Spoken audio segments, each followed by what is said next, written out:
very good morning, everyone. I shall extend a warm welcome to our special guests, dignitary, faculty members, and fellow students who have gathered here today. Your presence makes this even more special, and I am grateful to have each and every one of you. Today is a very special day for all of us as we are gathered here for a special guest lecture of Dr. Nimesh Kapoor sir, which is coordinated by BHUMC department.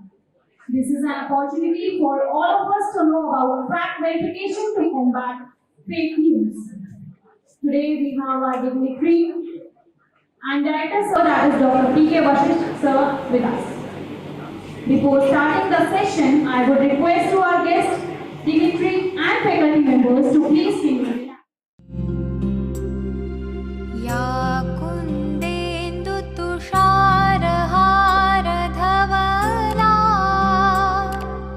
या शुभ्रवस्त्रावृता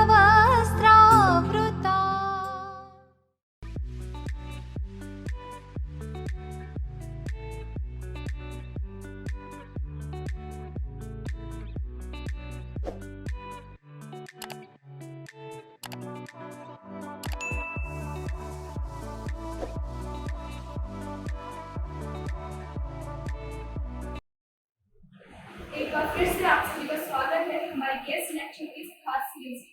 नमस्कार शुभ आपके पेड़ है IAMR। इस guest lecture की खास series में इस बार हमारे खास मेहमान हैं डॉक्टर निमेश कपूर। तो सर एक साइंटिस्ट भी हैं और एक साइंस कम्युनिकेटर भी। तो सर सबसे पहले थैंक यू आपने प्रीशियस टाइम दिया। नमस्कार संजय, थैंक यू। सर मैं आपसे आपकी लाइफ जर्नी के बारे में देखिए, मेरी लाइफ शुरू हुई थी एक as a journalist, science journalist and TV programmer. उसके बाद मैं बन गया साइंटिस्ट ऑफ साइंस कम्युनिकेशन।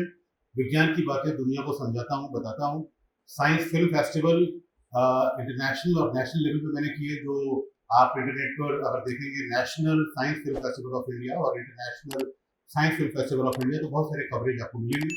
और मैं प्रयास किया पिछले 25 सालों के अपने करियर में कि कैसे मैं साइंस, एनवायरनमेंट, मेडिकल साइंस की बातें आम शब्दों में आम लोगों तक, सोसाइटी तक पहुंचा पाऊं, ताकि जो बेनिफिट जो हमारा वैज्ञानिक काम कर रहे हैं वो सारे आम लोगों तक पहुंचे, उनकी भाषा में उनको पता चले कि हमारे लैब में क्या काम हो रहा है। तो वो चाहे विज्ञान पत्रकारिता की बात हो, लोकप्रिय विज्ञान लेखन की बात हो, साइंस डॉक्यूमेंट्री फिल्मों की बात हो, या फिल्म फेस्टिवल्स हो, टीवी प्रोग्राम्स हो, उन सभी में, या पुस्तकें हो, उनके प्रकाशन हो, संपादन हो, लेखन हो, तो तमाम सारे काम 25 सालों में करने का मौका मिला और यही मेरी लाइफ है। साइंस का हर एक फील्ड में बहुत महत्व होता है। तो सर जर्नलिज्म में मैं आपको जानना चाहूंगी कि जर्नलिज्म में साइंस का क्या महत्व है? देखिए, जो हमारे मास कम्युनिकेशन या जर्नलिज्म के स्कूल हैं या हमारे मीडिया हाउसेज हैं, उसमें जो कवरेज होता है वो पॉलिटिकल कवरेज होता है, क्राइम से संबंधित कवरेज होता है, बॉलीवुड या अर्थ जगत की खबरें होती हैं। उसके अलावा बहुत बड़ा सेक्टर है जो अभी जिसको कम कवरेज मिलता है, जिसको ज्यादा कवरेज मिलना चाहिए, और वो क्या है? वो साइंस है, वो टेक्नोलॉजी है, वो खगोल विज्ञान है, वो अंतरिक्ष या स्पेस की बातें हैं, वो ऊर्जा, नाभिकीय ऊर्जा और सौर ऊर्जा में हमारा देश काम कर रहा है। हमें पीने के पानी के बारे में लोगों को बताना है, हमें जहरीली होती हवा के बारे में लोगों को बताना है, हमें क्लाइमेट चेंज और ग्लोबल वार्मिंग जैसे विषय के बारे में लोगों को बताना है, ताकि लोग जागरूक हों। क्योंकि देखिए, जो विज्ञान है, जो साइंटिस्ट हमारा काम करता है प्रयोगशाला में, वो काम होता है हमारे पैसे से। हम इनकम टैक्स पे करते हैं, जिससे वैज्ञानिक काम करता है, जिससे सड़क या पुल बनाए जाते हैं। तो ये हमारी बेहतरी के लिए बनाए जा रहे हैं। हमारा वैज्ञानिक अगर सैटेलाइट लॉन्च कर रहा है या सूरज या चंद्रमा का अध्ययन कर रहा है, वो क्यों कर रहा है? ये सारी बातें हमारे आम आदमी को आम भाषा में, अपनी भाषा में बताना आवश्यक है। तो इसलिए मेरा हमेशा से ये कहना रहता है हमारे मीडिया के छात्रों से और हमारे मीडिया हाउसेज से, हमारे अखबारों से, टीवी चैनल से, कि राजनीति और अपराध जगत के साथ हमारे विज्ञान, पर्यावरण, हमारा तकनीक, हमारे खगोल और स्पेस की खबरें, ऊर्जा और पानी से जुड़ी खबरों को भी कवर करें, ताकि वो तकनीकी ज्ञान आम भाषा में आम लोगों तक पहुंचे और आम आदमी देश के विकास में अपनी हिस्सेदारी ले पाए। जैसा आपने आज मुझे लेक्चर दिया फ्री न्यूज़ के ऊपर, तो मैं आपसे कोई इंसिडेंट है आपकी लाइफ में जिसने आपको अफेक्ट किया हो, ऐसा कोई फ्री न्यूज़ हो? देखिए, व्यक्तिगत एक्सपीरियंस से पहले मैं आपको एक एक्सपीरियंस बताऊंगा कि अभी 4-5 साल पहले एक वीडियो वायरल हुआ जिसमें कहा गया कि देश में, भारत में मटर के सूखे दानों को रंगा जाता है और आपको कैंसर परोसा जाता है। अब यहाँ पर आपको बता दूं कि वो मटर के दाने नहीं थे, वो गेहूं का केमिकल वॉश था। गेहूं या सोयाबीन के बीज को रसायन से धोया जाता है ताकि उनकी शेल्फ लाइफ बढ़ जाए। गेहूं काटने के बाद आप जब उसको खेत में बोने जाते हैं तो जरा अंतर होता है, तो गेहूं या सोयाबीन के बीज में कीड़ा ना लगे, फंगस इन्फेक्शन ना हो, उसके लिए केमिकल वॉश किया जाता है।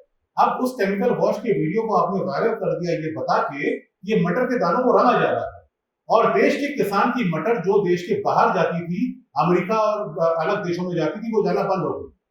दुनिया में ये संदेश गया कि भारत में मटर के दानों को और सब्जियों को रंगा जाता है। तो इस तरह की तमाम सारी चीजें जो हमारे देश की छवि जिन्होंने खराब की, और ये किसी न किसी कैसे उनका मकसद होता है वो गलत प्रचार करना, उनके हो सकता है कि उनको कुछ लाभ मिलता हो उससे।